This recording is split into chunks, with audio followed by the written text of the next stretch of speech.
ವಿಜೇಂದ್ರ ಅವ್ರ ನೇರವಾಗಿ ಅವ್ರನ್ನ ಮಾತಾಡಿಸ್ತಾ ಹೋಗ್ತೀನಿ ಸರ್. ಈಗ ಬೃಹತ್ ಪ್ರತಿಭಟನೆ ಆಯಿತು, ನಿಮ್ಮ ಡಿಮ್ಯಾಂಡ್ ಏನು ಸರ್ ಈ ಒಂದು ಪ್ರತಿಭಟನೆ ಆದ್ಮೇಲೂ? ರಾಜ್ಯ ಸರ್ಕಾರದ ಮೂರ್ಖತನದಿಂದ ಮುಖ್ಯಮಂತ್ರಿಗಳು ಉಪಮುಖ್ಯಮಂತ್ರಿಗಳ ಒಂದು ಪ್ರಚಾರವನ್ನು ಗಳಿಸ್ಕೊಳ್ತಕ್ಕಂಥ ಹಪಾಪಿ ಏನಿತ್ತು, ಇದರ ಪರಿಣಾಮವಾಗಿ ಅವತ್ತು 11 ಜನ ಪ್ರಾಣವನ್ನು ಕಳೆದುಕೊಂಡಿರ್ತಕ್ಕಂಥದ್ದು. ಹಾಗಾಗಿ ಭಾರತೀಯ ಜನತಾ ಪಾರ್ಟಿ ನಾವು ಮುಖ್ಯಮಂತ್ರಿಗಳ ಮತ್ತು ಉಪಮುಖ್ಯಮಂತ್ರಿಗಳ ರಾಜೀನಾಮೆಗೆ ಒತ್ತಾಯ ಮಾಡ್ತಾ ಇದ್ದೇವೆ. ಹಾಗಾಗಿ ಇವತ್ತು ಮುಖ್ಯಮಂತ್ರಿಗಳ ಮನೆಯ ಮುತ್ತಿಗೆ ಆಗ್ತಕ್ಕಂಥ ಕೆಲಸ ನಾವು ಮಾಡ್ತಾ ಇದ್ದೇವೆ. ಸಾವಿನ ಮೇಲೆ ಹೆಣದ ಮೇಲೆ ರಾಜಕೀಯ ಮಾಡಕ್ ಹೋಗಿದೆ ಅಂತೇಳಿ ಖುದ್ದು ಉಪಮುಖ್ಯಮಂತ್ರಿಗಳು, ಸಿಎಂ, ಕಾಂಗ್ರೆಸ್ ನಾಯಕರು ಎಲ್ಲರೂ ಹೇಳ್ತಾ ಇದ್ದಾರೆ. ಅಧಿಕಾರದ ಮದದಿಂದ ಈ ರೀತಿ ಹೇಳಿಕೆಗಳನ್ನು ಕೊಡ್ತಾ ಇದ್ದಾರೆ. ನಾನು ಕೂಡ ಗಮನಿಸ್ತಾ ಇದ್ದೇನೆ ಮುಖ್ಯಮಂತ್ರಿಗಳು ಉಪಮುಖ್ಯಮಂತ್ರಿಗಳ ಹೇಳಿಕೆಯನ್ನು. ಇವತ್ತು ರಾಜ್ಯದ ಜನ ಏನು ಮಾತನಾಡ್ತಾ ಇದ್ದಾರೆ ಸರ್ಕಾರದ ಬಗ್ಗೆ, ಅವ್ರ ನಡವಳಿಕೆ ಬಗ್ಗೆ ಅನ್ನೋದನ್ನು ಅರ್ಥ ಮಾಡ್ಕೊಳ್ಳಿ. ಅವರು ಇವತ್ತು ಇವರ ಒಂದು ಕೆಟ್ಟ ನಡವಳಿಕೆಯಿಂದ ಇವರ ಪುಕ್ಕಟ ಪ್ರಚಾರವನ್ನು ತೆಗೆದುಕೊಳ್ತಕ್ಕಂಥ ಒಂದು ಚಟ. We at East Point Group of Institutions offer a wide range of courses that provide limitless opportunities, building skills over 2 decades.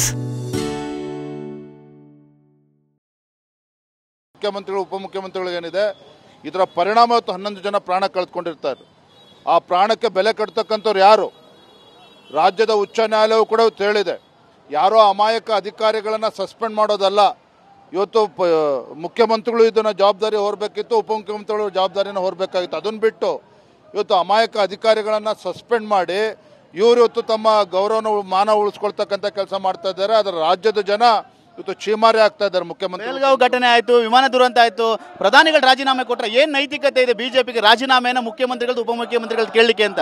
ಅಹಮದಾಬಾದಲ್ಲಾದಂಥ ಘಟನೆಗೂ ಅಲ್ಲಿ ಸರ್ಕಾರಕ್ಕೂ ಸಂಬಂಧ ಇಲ್ಲ. ಆ ದುರ್ಘಟನೆ ಯಾಕಾಗಿದೆ ಅಂತ ತನಿಖೆ ನಡೀತಾ ಇದೆ. ಪಹಲ್ಗಾಮಲ್ಲಿ ಏನು ಉಗ್ರಗಾಮಿಗಳು ನಡ್ಕೊಂಡಿದ್ದಾರೆ, ಅದಕ್ಕೆ ಈಗಾಗಲೇ ಅದಕ್ಕೆ ಪ್ರತ್ಯುತ್ತರನ ರಾಜ್ಯಾಧ್ಯಕ್ಷರಾಗಿ ನಿಮ್ಮ ಡಿಮ್ಯಾಂಡ್ ಸರ್, ರಾಜ್ಯಾಧ್ಯಕ್ಷರಾಗಿ ನಿಮ್ಮ ಡಿಮ್ಯಾಂಡ್, ಕೊನೆ ಡಿಮ್ಯಾಂಡ್. ಈ ಸರ್ಕಾರಕ್ಕೆ ಏನಾದ್ರು ಮಾನ ಮರ್ಯಾದೆ ಇದ್ರೆ ಮುಖ್ಯಮಂತ್ರಿಗಳು ಉಪಮುಖ್ಯಮಂತ್ರಿಗಳು ತಮ್ಮ ಸ್ಥಾನಕ್ಕೆ ರಾಜೀನಾಮೆ ಕೊಡಬೇಕು. ಇದಿಷ್ಟು ರಾಜ್ಯಾಧ್ಯಕ್ಷ ಅಂತ ಈಗ ವಿಜೇಂದ್ರ ಅವರ ಮಾತು.